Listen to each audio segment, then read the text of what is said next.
What's up, guys? It's me, Sir Ernest, and today we're going to solve problem 8.9 of Fowles and Cassiday 7th edition. The problem reads, an idealized simple pendulum consists of a particle of mass m and suspended by a thin, massless rod of length a. Assume that an actual pendulum consists of a thin rod of mass small m and attached to a spherical bob of mass m minus m. If the radius of the spherical bob is b and the length of the thin rod is equal to a minus b, calculate the ratio of the period of the actual pendulum to the idealized one. So we already know that the period of a simple pendulum is equal to 2 pi times the square root of the length of the pendulum, which is a, divided by the acceleration due to gravity. And the period of a physical or actual pendulum, let's call that t prime, is equal to 2 pi times the square root of I divided by capital M GL, where I is the moment of inertia of the pendulum, capital M is the total mass of the pendulum, G is the gravitational acceleration, and L is the center of mass of the pendulum. So that means in order to calculate the period of the actual pendulum, we must calculate the moment of inertia and the center of mass of the pendulum. So let's start with the center of mass of the pendulum. Because a physical pendulum consists of a thin rod and a spherical bob, so therefore, the center of mass of your physical pendulum is equal to 1 over the total mass of the physical pendulum times the sum of two products. The first product is the product between the mass of your thin rod times the center of mass of your thin rod, which is equal to A minus B divided by 2. Here, A minus B would be the length of the thin rod. So A minus B over 2 would be the center of your thin rod. And this is added to the product of the mass of your spherical bob, which is M minus small m, times the distance of the center of the bob to your pivot, and that is equal to A. So putting this together, this can now be written as 1 over m times ma over 2 minus mb over 2 plus ma minus ma, or 1 over m times ma minus mb over 2 minus ma over 2.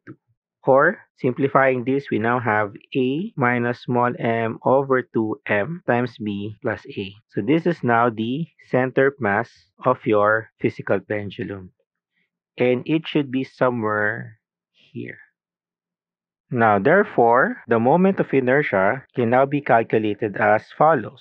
This is now expressed as IB plus IR, where IB is the moment of inertia of the bob and IR is the moment of inertia of the thin rod.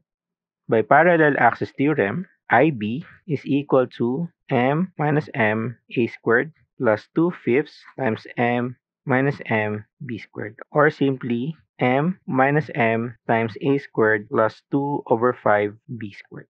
On the other hand, the moment of inertia of the rod rotated about one of its end is equal to 1/3 m a minus b squared. So therefore, the total moment of inertia about the pivot is equal to m minus m times a squared plus 2 over 5 b squared plus 1/3 m a minus b squared.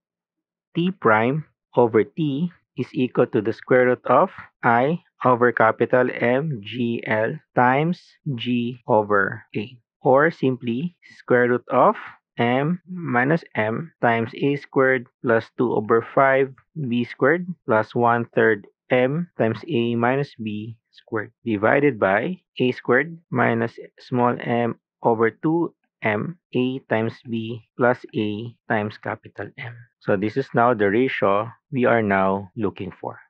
Now for letter B, what if we calculate the value of this ratio if small m is equal to 10 grams, capital M is equal to 1 kilogram, A is 1.27 meters, and B is 5 centimeters. So if we're going to express this in SI units, small m will be equal to 0.01 kilogram and B will be equal to 0.05 meter. And substituting these values here, the end result would be equal to the following. T prime over T is approximately equal to 0.99944. So this is now the ratio. So you will notice here the period of oscillation of the physical pendulum is a little bit slower than the period of a simple pendulum.